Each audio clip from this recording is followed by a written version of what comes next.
शीर्षक विभाजित दृश्य। एक दुखद डरावनी कहानी। एक बार एक एकांत जंगल में एक मनमोहक झरना मंत्रमुग्ध कर देने वाला केंद्र बिंदु बनकर खड़ा था। इसकी अलौकिक सुंदरता में एक भयावह रहस्य छिपा हुआ था।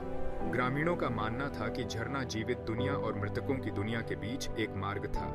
एक उदास शाम दोस्तों का एक समूह झरने की ओर पैदल यात्रा पर निकला। उनमें से एमिली भी थी, जिसने अपने हालिया ब्रेकअप का बोझ उठाया था। जैसे ही वे झरने के पास पहुंचे, एक रहस्यमयी धुंध ने उन्हें घेर लिया, जिससे समूह अलग हो गया। जब उन्हें एहसास हुआ कि वे दो अलग अलग आयामों में फंस गए हैं, तो दहशत फैल गई। एमिली ने खुद को उस तरफ पाया जिसे मृतकों का क्षेत्र माना जाता था। वहां उसे अपने अतीत की परछाइयों का सामना करना पड़ा, जिन्हें उसने खो दिया था, जिसमें उसकी दादी भी शामिल थी। यह पुनर्मिलन खट्टा मीठा था, क्योंकि एमिली इस बेहद खूबसूरत आयाम में रहने या अपनी दुनिया में लौटने के बीच उलझी हुई थी। इस बीच दूसरी तरफ एमिली के दोस्त अपनी भयावहता से जूझ रहे थे। उन्हें अपने गहरे भय और पछतावे का सामना करना पड़ा।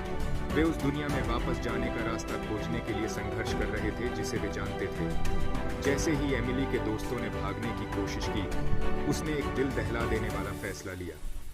अपने खोए हुए प्रियजनों के साथ रहने के आकर्षण के बावजूद उसने वापस लौटने का फैसला किया, यह महसूस करते हुए कि जीवन अपने सभी दर्द के साथ संजोने लायक एक उपहार था। उसके बलिदान ने जादू को तोड़ दिया, समूह को फिर से एकजुट किया।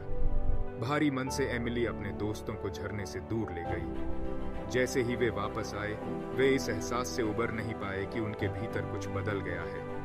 झरने की सुंदरता में अब उदासी की झलक थी, जो एमिली द्वारा चुने गए विकल्प की याद दिलाती थी। और इसलिए झरना विभाजित दृश्य के मूक गवाह के रूप में खड़ा था।